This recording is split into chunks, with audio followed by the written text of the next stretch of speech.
Hello and welcome to the debate. I'm Sana Maqbool and you're watching Pakistan TV special transmission on the UN General Assembly's 80th session. And we're here to talk about the integral issues that are under discussion as part of this huge platform where so many of the world leaders have gathered and so many of the important discussions are going to be held and have already been held. And of course, climate change is a major issue that we'll be focusing on in the show today. Of course, this is something that affects the entire international community. Pakistan has just recently been victim of climate change as well in the form of floods that have affected the country. This is something that has happened previously as well, and of course adds to the economic burden of countries like Pakistan. And this is something that really needs the attention of the world leaders. Of course, there are other platforms that exist in the form of COPs that are also taking place, and there has been a welcome discussion around climate change, justice and financing. But whether or not it can actually lead to tangible steps and actions, especially by the big world polluters in the countries that are contributing much more to these climate change factors than others, needs to be put back in place as well. And this is, of course, something that needs the attention of important decision makers. In this scenario, of course, when you hear important leaders such as the US President, Mr. Trump, calling climate change the biggest con job in the world, of course, is a fact of worry and a concern with reference to what really will then be the outcome of any discussions around real change or adaptation or mitigation that is required by the world polluters and, of course, all the countries at large as well. We know that the ICJ's recent advisory is important, that puts forward the legal obligations under international law for the countries and the polluters to take care of the environment and make certain changes. But whether or not that will be something that we'll see as part of the real steps taken by the governments around the world remains to be seen. There has been also plans that have been announced of putting forward a UN resolution on the matter. But of course, the ways in which that will be binding or it will be implemented is something that will need more attention. And so we're going to be here talking about the factors that are affecting these countries and, of course, the international approaches to such change. Adding to that would also be the issues with regards to economic challenges for countries like Pakistan as well. We know that the Prime Minister has met with the IMF on the sidelines of the UN General Assembly and has spoken about how the recent floods and the economic damages that it has caused need to be factored in the IMF's review. And this is important for many countries around the world as well in terms of how they're viewed and the kind of challenges that these risks and catastrophes pose to them. So that will be the focus of our discussion today. For this and more, as always, in the studios, I've been joined by senior analysts Farrukh Pitafi and Raja Faisal. We've also been joined online by Ms. Zoya Dhakam, who's an energy and climate policy expert. Thank you very much, Zoya, for being a part of the discussion and joining us in the discussion today. And I'll start with your perspective first, in terms of how you view the general discussion around climate change and approaches to be taken by the international community, not just as part of the UN General Assembly, but also other international platforms such as COPs. Do you think that we have been able to effectively tackle the key challenges and have the steps taken in more tangible and concrete ways that are needed to address the issue of climate change? Hello, thank you so much for having me here today. I think when it comes to the international discourse on climate change, there definitely is significant momentum despite any sort of funding cuts and negative, comments that have been made on climate change. I think the international community, especially the youth, still has a lot of sort of passion towards dealing with this crisis. When it comes to Pakistan, also recently in the wake of floods, we have seen that our local community as well as the international community has really, been very considerate towards the impact that it's had within the country. There's been a lot of, you know, uh, funds that are being transferred in terms of the IMF and the World Bank towards Pakistan as well. So we are taking concrete steps. I would say that in line of what has happened in terms of the floods, we've seen that happen in 2022 before and before that as well. So really, in terms of our capacity as a country, should focus on more on preemptive measures on climate adaptation and disaster risk management. And that comes in terms of making sure our infrastructure, so roads, homes, are really adapted to the amount of climate change, not just floods, but also heat waves that really impact the country, so that we're able to deal with the disasters and the kind of, the damage that comes in the wake of these challenges. That's the step one that we should focus on more in terms of disaster and climate adaptation. And then step two is the funds that do come in to the country. How do we take those forward, and how do we allocate those towards our climate mitigation and resilience efforts? So, yeah, but with reference to the international platforms such as UNGA and COPs, I want your take on whether you think that this is the right platform to have these discussions, especially historically looking back at the many conferences that have already happened. Have they been able to generate the kind of change and the kind of measures that are needed internationally to curb climate change? And I'm saying this keeping in mind that in of course, this very important platform that is continuing at the moment of the UN General Assembly, we have the US president calling this a con job. And so you have world leaders gathered together talking about important issues. But if that's the opinion that's being circulated, how effective do you think that these platforms are going to be? I think, there are different levels of platforms and the different kinds of advocacies that take place. So the international platform like the UNGA and the COP is one platform where global world leaders gather, and there's a lot of media attention as well. So that's definitely one big scale platform where you build policy momentum and advocacy towards climate change. Then there are other levels. There are levels where the youth has more of, grassroots level and community organizations that are working towards climate adaptation as well. But the media really doesn't necessarily give them that much attention. And that's a separate issue as well. But there are different levels of policy and advocacy going on. The one benefit of having international platforms like COP and UNGA is the fact that you have world leaders gathered there together. You have a lot of different agencies at the UN as well. There's multiple different departments that are there in those conversations. So while we might see, yes, one particular world leader calling, climate change a con, the rest of the international community does not believe so. And if you have them gathered together and you have those positive conversations, you will have a positive ripple effect. That's not to be said that, yes, the US has been cutting out on a lot of funding for climate change, and that has had a ripple down effect on NGOs on ground, whether that be in Pakistan or other developing countries. So it is sad to see that, but it's, you still have to be a little positive, and you still have to take the other platforms and other opportunities that you might have to keep that conversation going and keep that momentum building. The COP, is going to come up in November right now. So it is exciting to see what might happen over there. Again, Pakistan has been a forward leader in the conversation around the loss and damage fund and, repatriation, especially in light of, global emissions, with developing countries being the least emitters and them bearing the most consequences.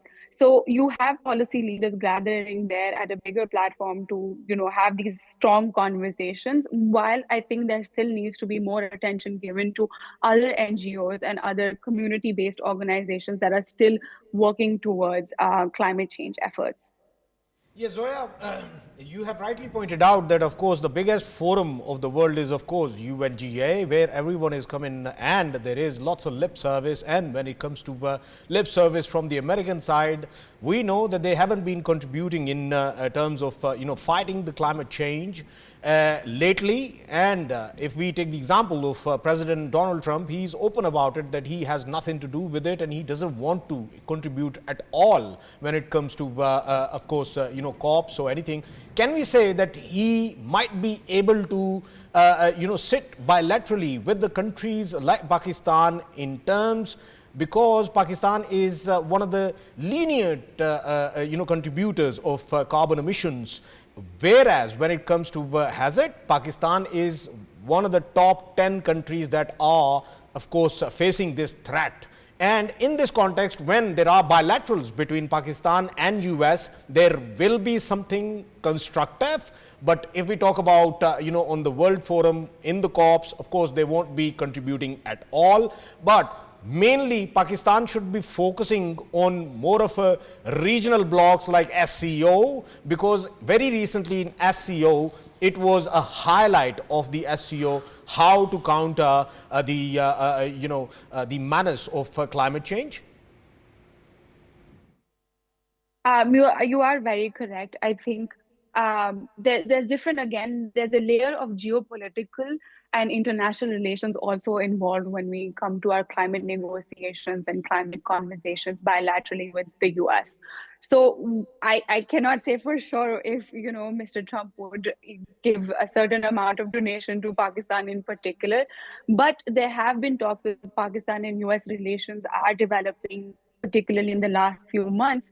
If there is effort made by the Pakistan delegation, we never know if we have any sort of repatriations come to us directly through the US. And you are very rightly to put that we shouldn't really rely on one country for funds or for any sort of decision making. And regional cooperation in this case definitely is one key tool to working towards our climate change efforts. And in that, we have the SCO, we have the SARC region, we have a lot of developing relations with the Gulf states now. So maybe our conversations, yes, should be directed to other countries and other regional corporations in order to advance our goals that we have. Right. So, yeah, with reference to when we speak about countries like Pakistan, it's important to have discussions around climate change, justice and financing. And this is a conversation that was started by Pakistan after the 2022 floods. And that has been an important discussion, especially in the way that the discourse is concerned. But in terms of the pledges made, in terms of them actually turning into reality, what do you make of the kind of mechanisms that are in place to ensure that climate change justice or financing actually happens? Sure. I think there are two levels of financing that are currently taking place in the country. One comes through our international efforts, such as the IMF of the World Bank, and there are, again, programs in place with the government through partnerships to create different projects on flood resilience or energy within the country. And then you have domestic budgets, our national budgets, and how they're being targeted towards flood resilience. Now, I can say for sure, based on my experience, that yes, the international money that is coming through is being directed towards climate projects and climate financing. It is the domestic level that I, would love to dig into more and, understand better what the project development is taking place. But there definitely needs to be more and more budget allocated towards infrastructure resilience. I think that's one thing that we are definitely lacking, especially when it comes to urban centers. We've seen in Karachi, there's the least amount of rain and you have so much flooding and so much, damage that's being done within the cities. In the northern areas, we've seen the damage that's being come into play. So we really shouldn't be relying on international funding to have short-term projects or NGOs supporting climate programs on ground, but focus our budget on infrastructure and adaptation measures locally. Right. Farrukh, when we take a look at this situation, especially in terms of what Pakistan has faced and countries like Pakistan can face or potentially are at the risk of facing, how can they present this stance internationally as well? We know, of course, that the ICJ has put forward its advisory opinion. We know that the small islands are also talking about this. There seems to be a UN resolution on the horizon as well. So when we take a look at what countries who are at risk of climate change can do, what sort of achievements or possibilities exist as part of the UNGA for them? Right. Thank you very much, Sana. I think that the answer lies in two simple words. One, advocacy, and second, diplomacy. But since it is not part of your question to me, but because you highlighted this matter more than once, let me actually comment on that as well. Okay. Whatever President Trump says, I feel I'm incapable of actually getting offended by that. Right? Okay. I think that despite his ability to captivate your attention through controversial statements, he remains a force for overwhelming good. And I've repeatedly pointed out how he's actually trying to work around all the controversies and trying to find solutions for everybody. Including climate change? Yeah, let me actually qualify what I'm saying about climate change also. It is very important to understand somewhere around 20 years ago, the actual experts started questioning the overwhelming consensus regarding climate change or whatever was actually contributing to that. People like Bajon Lombok wrote books like Skeptical Environmentalist, and those books, they actually came up with data trying to prove that carbon emissions alone cannot change climate and there are other factors. Now, regarding the movement that has been built in the West, the problem again, President Trump, while he was running for public office, kept on actually pointing out that the so-called green solution that you keep on talking about is not quite a solution. For example, if you want to change motor vehicle with e-vehicles, the problem is that the size and weight of batteries is such, especially when you talk about trucks, when you talk about big boats, that it will destroy whatever infrastructure you develop. Now, of course, there are other concerns, and these countries also want to make sure that they are not held accountable for anything that is going on in the world. For example, his speech, he actually spoke about India and China, and that was quite interesting also. That why should these countries, remember that in the West, especially when it comes to the question of reparations, there are aspects where people keep on asking, shouldn't there be historical wrongs be corrected through reparations? And the answer again and again through votes, people say no. We live in today, we cannot speak about the past. So this is one aspect. But then remember, he also hinted at working with countries bilaterally. And it was part of yesterday's speech. Yeah. So what does that mean? If you are really in climate distress, you can be supported by the US, but US will not be actually picking up the tab for the entire world, especially countries that might be polluting but are not being held accountable, right? This is one aspect. Now the question is, because we are talking about Pakistan's own suffering, there has to be a question, and we have to start questioning our age-old bad governance models as well. For example, carbon emissions is one aspect, but how are you actually, tailoring your or structuring your water channels, whether they are being desilted, whether you are actually putting in place enough, protections. These are big questions that we keep on asking. And remember that while the federal and provincial governments talk about cure to all these problems, the actual problem lies at the grassroots level. Let me give you another example. If India and Pakistan stop fighting at Siachen and actually demilitarize that zone, do you think that glacial melting will not still be accelerating, that in 100 years we lose all glaciers? No, there will be impact, and a positive impact. Unfortunately, through ages, we have not been able to, and India also, and Bangladesh, and all these countries have not been able to fix these problems. That's why, from smog to water, inundation and alluvial desiccation, a lot of things keep on happening, and we have to actually take account of that as well. Advocacy, again, if you have a problem, you can talk to the world. Indus Waters Treaty, the way India is treating it, is a prime example that you advocate and you tell people what an upper riparian is doing to you, and the world will listen. Absolutely. But what about the discussion that we know needs to happen with regards to the finances and the economic pressure that climate change brings to countries like Pakistan? We know the Prime Minister has spoken to the IMF about this, but do you think that that's an actual factor that remains in the calculations by institutions like the IMF or the World Bank? Yeah, IMF and World Bank are institutions which actually go out of the way to actually help you out whenever such a situation is there. So one can expect them to actually step out, step forward and help out, and they have been doing it in the past as well. And this is not merely these two institutions, there are a truckload of IFIs and other institutions that can help you, and they will. The only problem is, what kind of solution are you asking for? If you are asking for grants or some kind of financial gift, many countries might donate, but they might not actually think that they are to be held accountable and told that we owe you that, right? But on the other side, loans are of course there. And if you actually go with a creative approach, you can find the solution that will bail you out. I remember in COVID days, there was the matter of SDGs, which was equivalent to $1. And these countries were given SDGs by IMF, and there was no liability. Yeah. You can be bailed out, and all you have to do is approach the matter understanding the political climate of the situation in which you are operating.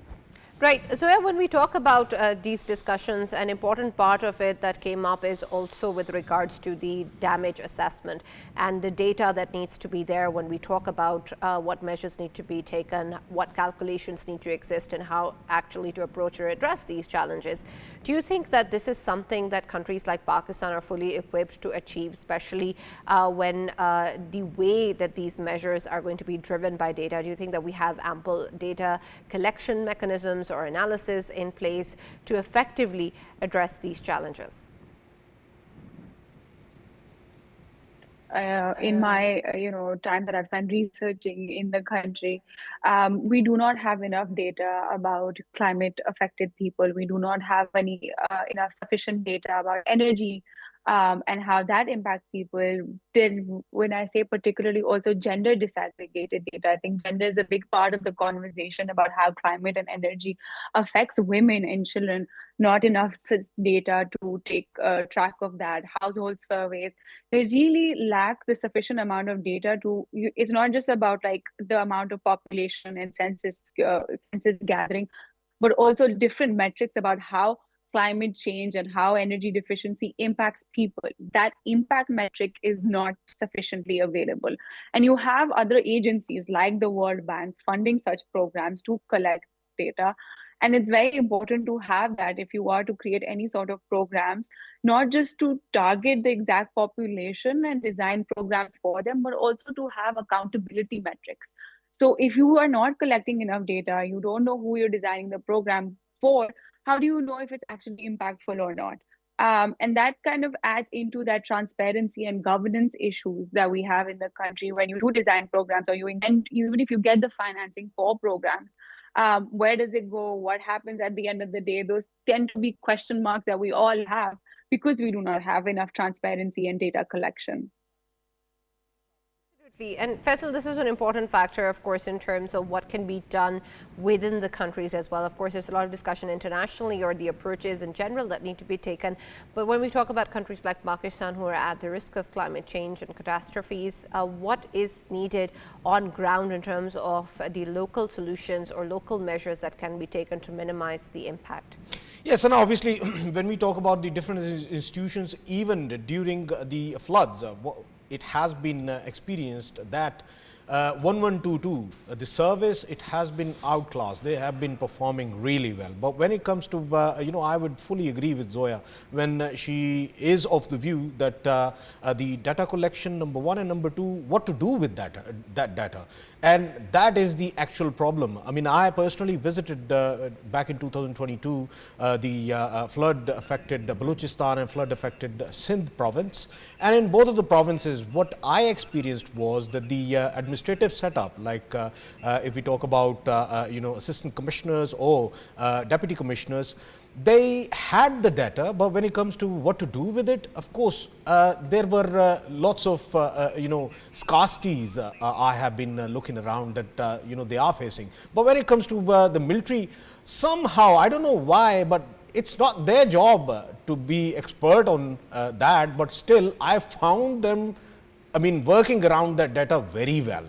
I mean, they knew how many people are in what area of this district and how to reach out to them and how badly they are affected by this, calamity. And they knew how many people are there and what they require, and they have been outreaching everyone. I'm talking about Balochistan, of course, over there, FC and the troops who are sitting out there, they were very well managed in terms of that, because I had personal interaction with them.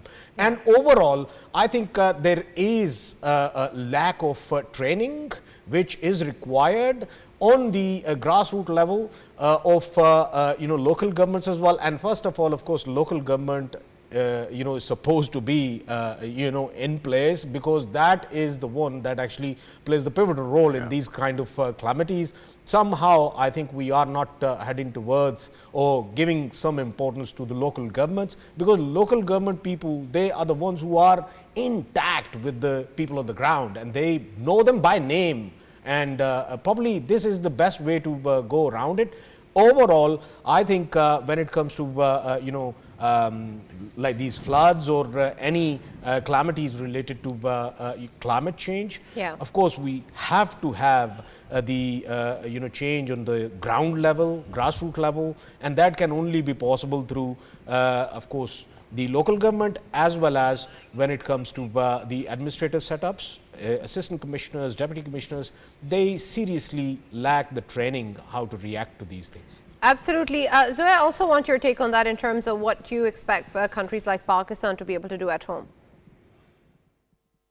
I think I definitely agree that you really need to strengthen your local governance structures. And you know what happens a lot of the times in developing agencies and the development work that's being done, it's mostly a top-down approach. So you people in Pakistan tend to follow international models that has worked in different countries, but it's not really contextualized to the setting that might work in your locality.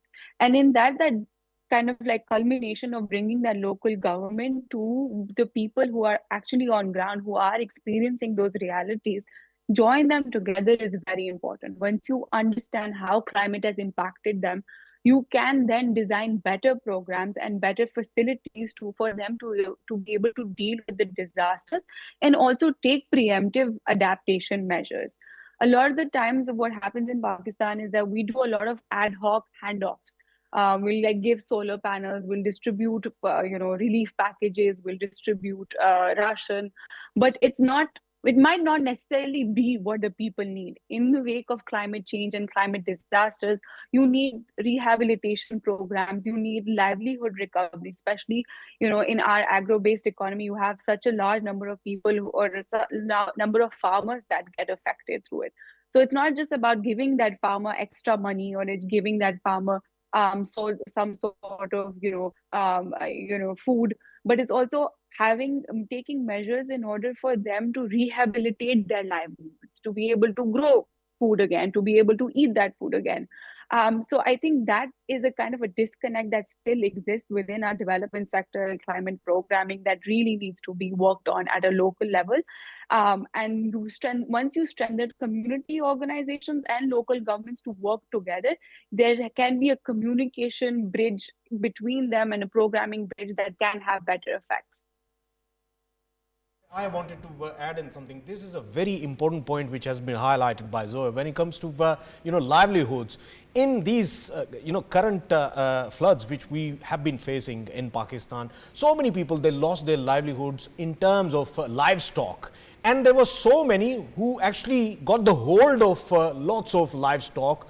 I think this is where the governance should be introduced, and governance should be playing its role, that taking account of people who have got something out of this floods as a bounty, and the other people who have actually lost, there should be a record of both, so that after the flood calamity, they can figure out how to give them back whatever they've lost. Right. Farrukh, you wanted to add something? Yeah, two very quick interventions, Sana. Thank you very much for the opportunity.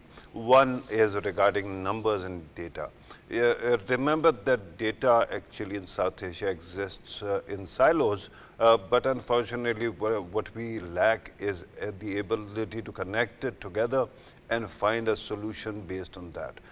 Unfortunately, I've been actually talking about India's lack of transparency regarding numbers under Modi. So let me also be honest about my own country. I think that we need, we have a long way to go to actually fix this problem. Without numbers, you won't be able to reach anywhere. The second intervention is regarding diplomacy and advocacy. Let me refresh everybody's memory that when COVID was actually there, at that time when President Trump was there, masks and what have you, Pakistan, almost maximum number of that was shipped to Pakistan. When President Biden was there, at that time, Pakistan became the #1 recipient of vaccines that were provided by Americans without any charge. So I think that first thing you have to understand is look at or where what they have done, acknowledge good things, then approach these countries according to their own climate, rather than just going on about climate justice or you owe us this, you owe us that. That will not help. If you are cognizant of their sensitivities, they are kind people, they will help you out. Right, absolutely. Thank you very much, Zoya, for joining us, and thank you, Faisal and Farrukh, for being part of the discussion as always. That's all we have time for the current discussion, but we'll be back with more in the next hour to take a closer look at what are the discussions around change as part of the UNGA, with our experts and analysts also in-house, and speaking about, of course, what needs to be done on this on an international level, and of course expectations are, but let's see what happens with regards to what comes out of this session. That's all we have right now. We'll be back after a short break.